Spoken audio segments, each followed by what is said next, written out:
Hello, and welcome to An Eye Toward the Occult with me, your host, who shall remain nameless. Today I want to talk about the um, misconception in the witchcraft and occult community about willpower, and imposing your will on the world. Um, in particular, this is something that comes up for chaos magicians and Thelemites, anyone who's into Aleister Crowley. But just in general, this idea of will and your true will, um, finding your true will, but also um, having strength of will. Um, these are ideas that have become popular language that you'll hear in occult circles. Um, and, I think even in, say, the witchcraft community, um, a community that has a close relationship with nature, and which often forms its rituals in a kind of a petitionary way, or there's usually a lot of gratitude and I hope that spirits look kindly on me type thinking. Um, and I think that's a really good thing, simply because it means that your rituals are not violent in nature. Um, your rituals are not, when you're performing them, you're not seeing yourself necessarily as imposing your will on the world. And, that's something that I think really needs to get emphasized because I know for me, when I was getting started, I was not as drawn to um, like working with spirits or um, calling upon different deities and things like that. If there was a way I could get away with doing my magic without doing any of that, then that's what I wanted to do. Now, there's nothing wrong with that. There's a lot of different leaves on the branch of magic, and not everyone wants to pick every one of the leaves, right? Not everyone's going to want to do spirit work. Not everyone's going to care about working with deities or gods and goddesses or, um, I don't know, elementals or something.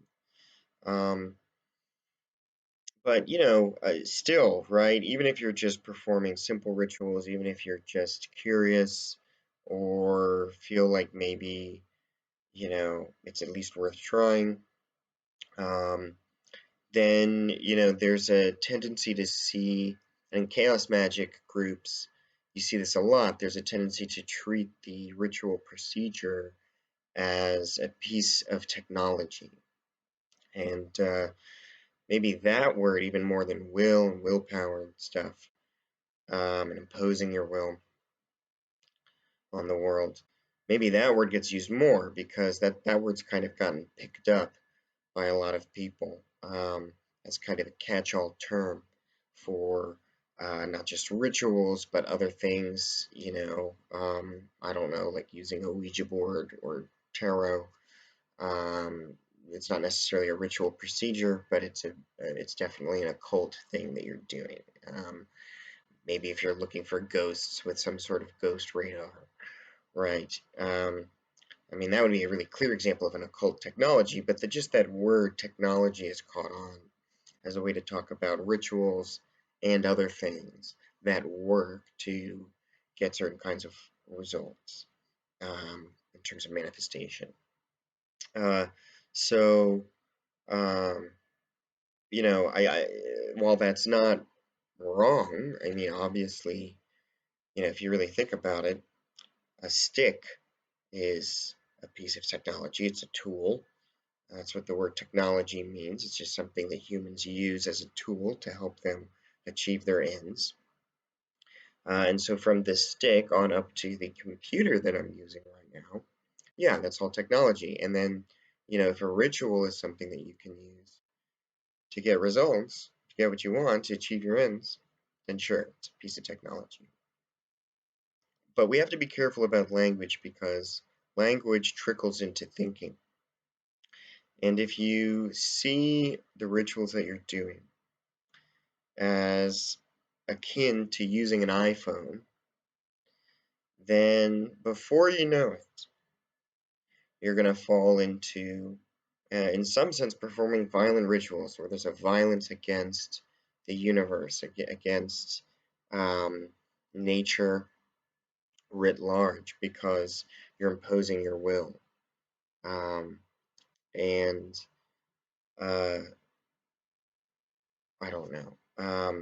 What you get out, what you put in. And so it's not so much that your ritual won't work, but it'll work in a violent way, right? So this has happened to me before, where, like, an example is I did a ritual to try and get basically a new place to live.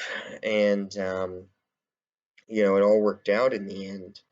But the journey from point A to point B was kind of a rough road. It was not the way I wanted things to work out, or, not what I had expected when I was doing the ritual. Now, magic never quite works in the way you expect, but it doesn't have to beat you up to get you from A to B. So if you don't want to get beat up by the rituals that you do, then I encourage you to not approach your magic as imposing your will or even as doing something to manifest your desires, because you'll still kind of see it as moving building blocks around, right? And you're manipulating reality.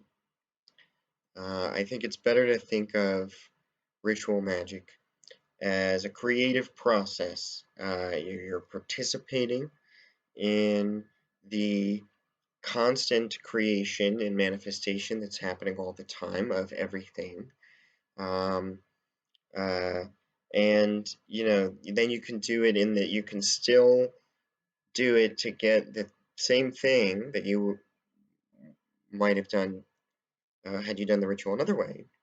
But if you think of it as this participatory act of co-creation, of as an artistic act, as perhaps the deepest artistic act, because you're not just putting paint on a cave wall now, you're creating, using space and time, and you're manifesting things.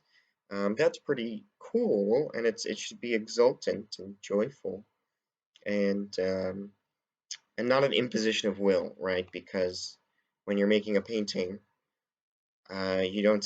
It's not a violent thing. I mean, it can be a passionate thing, but rarely do you hear artists talk about imposing their will on the canvas. It's more this, there's when we use that word creative, that it's a creative act. There's this, you know, probing that goes on. It's exploratory. There's this searching of the self and whatever the object of the art is, um, and it's an ushering out of yourself. It's an expression of yourself, and you're expressing yourself in the universe. That's I think the right way to see manifestation, um, and the right way to see ritual magic.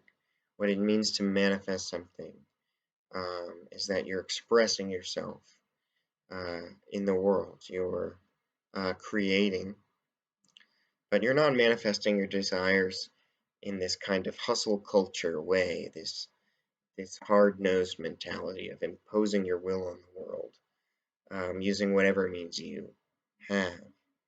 Um, at the very least, if you take this advice, it will certainly save you from making the mistakes I did.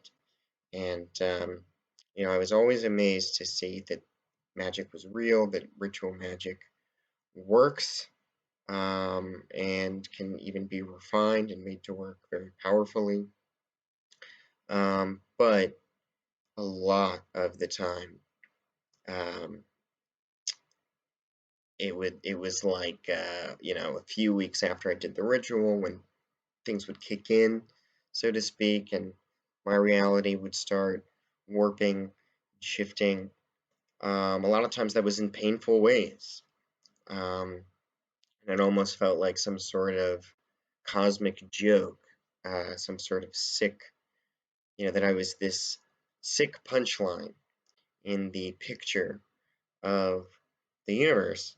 And yeah, you don't want to go through that, I don't think.